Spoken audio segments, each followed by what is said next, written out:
ప్రధానమంత్రి నరేంద్ర మోదీ గారు వర్చువల్గా ఆయన కొన్ని ఇనాగరేషన్స్ చేశారు. మ్యాక్సిమం వీలైనంత వరకు 24/7 రోజులో 18 నుంచి 20 గంటలు కూడా కష్టపడుతూ నిర్విరామంగా మూడోసారి ప్రధానినా కూడా ఎంతో అంత వయసులో కూడా చాలా యాక్టివ్గా పార్టిసిపేట్ చేస్తున్నారు. మేబీ అతని యొక్క సాధన యోగా కారణాలు ఏదైతేనే. సో నిన్నటికి నిన్న జరిగిన ఒక ఇనాగరేషన్, అంతకుముందు అదే హైదరాబాద్కి సంబంధించిన సాఫ్రాన్ ఎయిర్క్రాఫ్ట్ సంబంధించిన ఒక ఇనాగరేషన్ వర్చువల్గా చేశారు. దానికి సంబంధించిన కంపెనీ హైదరాబాద్లోనే త్వరలో ఇక్కడ క్రాఫ్ట్స్ కూడా తయారు చేసే విధంగా ఒప్పందం కూడా చేసుకునే ప్రయత్నం చేస్తుంది. ప్రస్తుతానికి ఎయిర్క్రాఫ్ట్ సంబంధించిన లావాదేవీలన్నీ కూడా నడుస్తున్నాయి.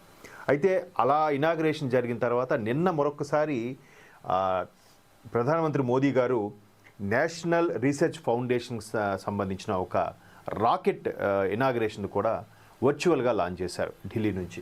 అది ఇప్పుడు ప్రధానంగా మనం ఇక్కడ చూడొచ్చు. జన్జెడ్పై ప్రధానమంత్రి నరేంద్ర మోదీ గారు ప్రశంసలు ఇచ్చారు. అంతరిక్ష రంగం విస్తరణకు అంకుర సంస్థల అండ. ప్రపంచంలో మనది 3వ అతిపెద్ద స్టార్టప్ల వ్యవస్థ. ఇకపోతే హైదరాబాద్లో స్కై రూట్ ఇన్ఫినిటీ క్యాంపస్ వర్చువల్గా ప్రారంభం. హైదరాబాదు ఒక అంతర్జాతీయ నగరంగా అభివృద్ధి చెందిన మాట వాస్తవమే.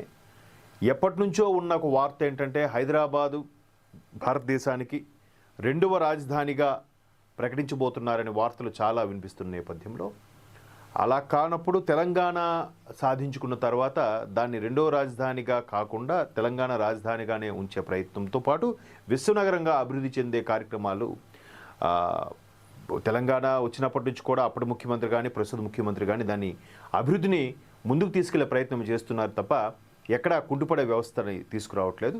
అలాగే ప్రస్తుత ముఖ్యమంత్రి రేవంత్ రెడ్డి గారు, ఐటీ మంత్రి శ్రీధర్రావు గారు కూడా పెట్టుబడులు రాబట్టడం కోసం విశ్వ ప్రయత్నాలు చేస్తున్నారు. ఎవరైనా ఒక 10 మెట్లు తీసుకెళ్ళాక 11వ మెట్టు అలా పైకి తీసుకెళ్ళాలనుకుంటారు. కానీ ఆంధ్రప్రదేశ్ గత ప్రభుత్వం ప్రకారం చూస్తే అభివృద్ధిని తొంగలో తొక్కి వీళ్ళు కేసీఆర్ గారు ఇది చేశారా తీసేయండి, రేవంత్ రెడ్డి గారు ఇది చేశారా పడగొట్టేయండి, అలాంటివి ఎక్కడ వెళ్ళలేదు. మనం ఒక ఆంధ్రప్రదేశ్లో గత 5 ఏళ్ళలో చూసాం పక్కన పెడితే. సో ఇక్కడ బీజేపీ ప్రభుత్వం భాజపాతో కూడిన ఎన్డీఏ భాగస్వామి పక్షమైన కేంద్ర ప్రభుత్వం ఇక్కడ హైదరాబాద్లో మరొకసారి మొన్న సాఫ్రాన్ ఎయిర్క్రాఫ్ట్ సంబంధించి లాంచ్ చేశారు ప్రధానమంత్రి మోదీ గారు. దానికి కేంద్ర పౌర విమానయాన శాఖ మంత్రి రామ్మోహన్ నాయుడు గారు, అలాగే ముఖ్యమంత్రి రేవంత్ రెడ్డి గారు, అలాగే మరొక ఇండస్ట్రియలిస్టు జిఎంఆర్ గారు, వీళ్ళందరూ కూడా ఆ కార్యక్రమానికి ముఖ్య అతిథిగా హాజరవడం జరిగింది. ఇప్పుడు మరొకసారి ఈ స్కై రూట్ ఇన్ఫినిటీ క్యాంపస్ వర్చువల్గా ప్రధానమంత్రి మోదీ గారు స్థాపించారు.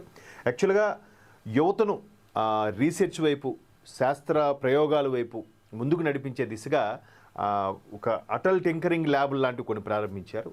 అంటే దివంగత ప్రధానమంత్రి అయిన అటల్ బిహారీ వాజ్పేయి గారి పేరు మీద ఎన్డీఏ భాగస్వామి పక్షాలతో ప్రభుత్వం కొన్ని పథకాలు, కొన్ని రకాల ఇవి లాంచ్ చేయడం జరుగుతుంది. ఈ నేపథ్యంలో అటల్జీకి సంబంధించిన టింకరింగ్ ల్యాబ్లు కూడా ప్రారంభించారు. యువతకి ఎక్కువగా ప్రోత్సహిస్తూ కొత్త ఇన్వెన్షన్లకి అవకాశం వచ్చేలాగా వాటికి అవసరమైతే ఇప్పటికే 1,00,000 కోట్ల వరకు బడ్జెట్ కేటాయించి ఈ ల్యాబులు వచ్చి యువతను ప్రోత్సహించే విధంగా మన దగ్గరే ప్రతిదీ స్టార్టప్ వచ్చేలాగా ప్రయత్నం జరుగుతుంది. ఇంతకుముందు కూడా ఒకసారి ఇది సందర్భంగా మాట్లాడుకోవాలి. మాజీ మంత్రి కేటీఆర్ గారు ఒకసారి ఒక లాంచింగ్లో మాట్లాడారు.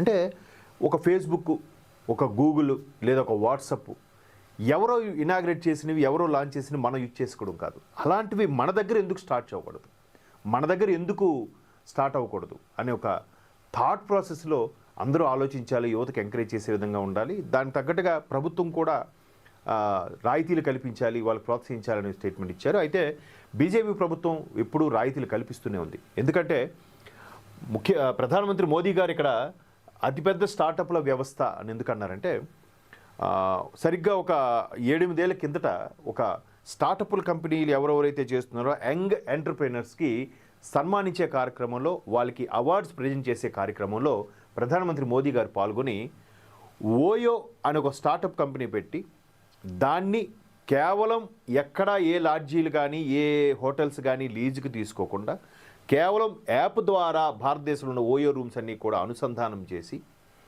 ఒక మంచి స్టార్టప్ కంపెనీ స్టార్ట్ చేశారు. అటువంటి ఆ స్టార్టప్ కంపెనీ యజమానిని పిలిచి స్టేజ్ మీదకి పిలిచి ఆ యంగ్ డైనమిక్ పర్సన్ని సత్కరించి ఈయన అరే ఇట్లాంటి థాట్ నాకెందుకు రాలేదని ఫీల్ అయ్యాను, నిజంగా ఇటువంటి ఎంకరేజ్ చేయాలి అన్నట్టుగా వారు ప్రోత్సహించారు. అలాగే ఒక పేటిఎం, అలాగే ఇప్పుడు వస్తున్న జెప్టోలు, ర్యాపిడోలు ఇవన్నీ కూడా అసలు చిన్నగా స్టార్ట్ అయ్యి ఫ్లిప్కార్ట్ లాంటివి కూడా ఇద్దరు ఇంజనీరింగ్ కొలీగ్స్ స్టార్ట్ చేసిన కంపెనీ ఈరోజు ఫ్లిప్కార్ట్ అంటే ఏ ఆన్లైన్ షాపింగ్ అంటే ఫస్ట్ గుర్తొచ్చేది ఫ్లిప్కార్ట్, నెక్స్ట్ అమెజాన్ విదేశాలు యుఎస్ సంబంధించిన కంపెనీ. సో అలాగా స్టార్టప్ కంపెనీ ప్రతిదీ ఎంకరేజ్ చేస్తూ బీజేపీ ప్రభుత్వం ముందుకు తీసుకెళ్తుంది.